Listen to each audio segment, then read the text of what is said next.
جی बिस्मिल्लाहिर्रहमानिर्रहीम।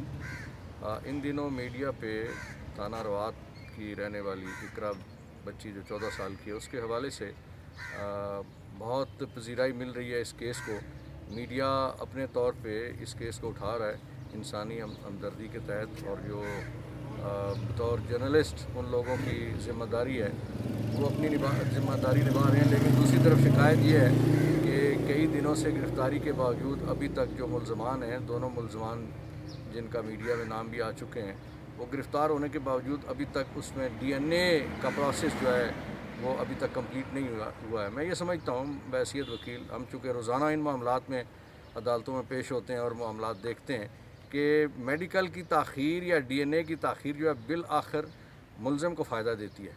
मैं समझता हूँ कि जो इस वक्त जो ताख़ीर है उसके पीछे वजह चाहे जो भी है उसका मुझे मालूम नहीं, लेकिन ताख़ीर होने की वजह से कल इस बच्ची के केस को नुकसान पहुँच सकता है और मुल्ज़मान इस चीज़ का फ़ायदा ले सकते हैं। मैं ये समझता हूँ कि ये ताख़ीर नहीं होनी चाहिए। उसकी वजह यह है कि ताख़ीर हमेशा एक मुसल्लमा अमर है, जो एक आइनी और कानूनी बात है कि ताख़ीर की वजह से केस ना सिर्फ मशकूक होते हैं, बेशुमार और चीज़ें ऐसी आ जाती हैं कि जिसकी वजह से असल जुर्म करने वाला बच जाता है। हमारे पास ज़ैनब केस मिसाल है, उसके अलावा और केसेस भी ऐसे हैं कि जिसमें ताख़ीर की वजह से बेशुमार मसाइल पैदा हुए और फिर जिस केस में उजलत से काम लिया गया, फौरी तौर पे मेडिकल और फिर डीएनए और बाकी चीज़ें और फिर गिरफ़्तारियाँ हुईं। और वक्त के साथ साथ, वक्त से मुराद ये है कि जो कानून ने तय किया हुआ है वक्त, उसमें अगर डीएनए और मेडिकल के प्रोसेस कंप्लीट हो जाएं तो फिर असल मुल्ज़म किसी तौर पे बच नहीं सकते।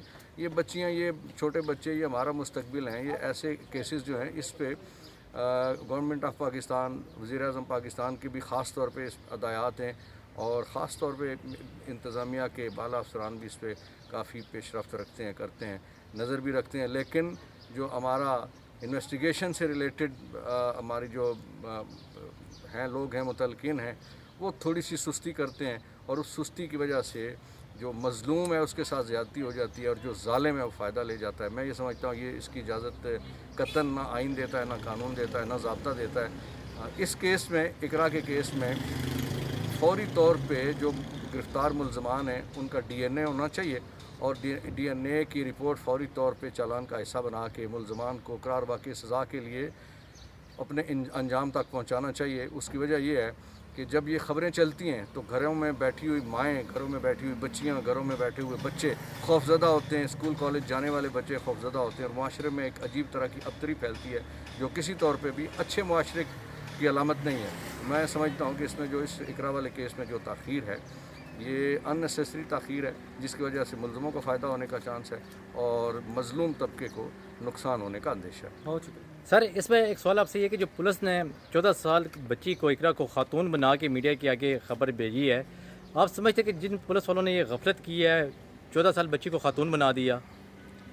देखिए, इस सिलसिले में मैं ये समझता हूँ कि जो जब एफआईआर दर्ज होती है, मुद्दई की तरफ से जो विक्टिम है, जो मुतासरा शख्स, बच्चा है, बच्ची है, खातून है, मर्द है, उसकी उम्र मुद्दई की तरफ से दी जाती है और फिर जब बयान लिया जाता है, ज़ाहिर है इकरा का बयान पुलिस ने भी लिया, इकरा का बयान मुतल्लिका डॉक्टर साहिबा ने भी लिया होगा, तो वहाँ पे वो बच्ची से पहली बात, नाम के बाद दूसरी चीज़ उसकी एज पूछी जाती है। तो अगर 14 साल की बच्ची को खातून कहा गया तो ये बहुत ज़्यादती की बात है। ये थोड़ा एहसास करना चाहिए तफ्तीश करने वाले भी और बच्ची को खातून कहने वाले भी, वो भी बच्चों वाले हैं, ख्याल करना चाहिए। ये एक, मैं समझता हूँ ये भी एक तरह की बेईमानी है, मिसकंडक्ट है और ये एक तरह की अपने फ़राइज़ में गफलत बरतने वाली बात है। ऐसे बंदे को भी शिकंजे में आना चाहिए।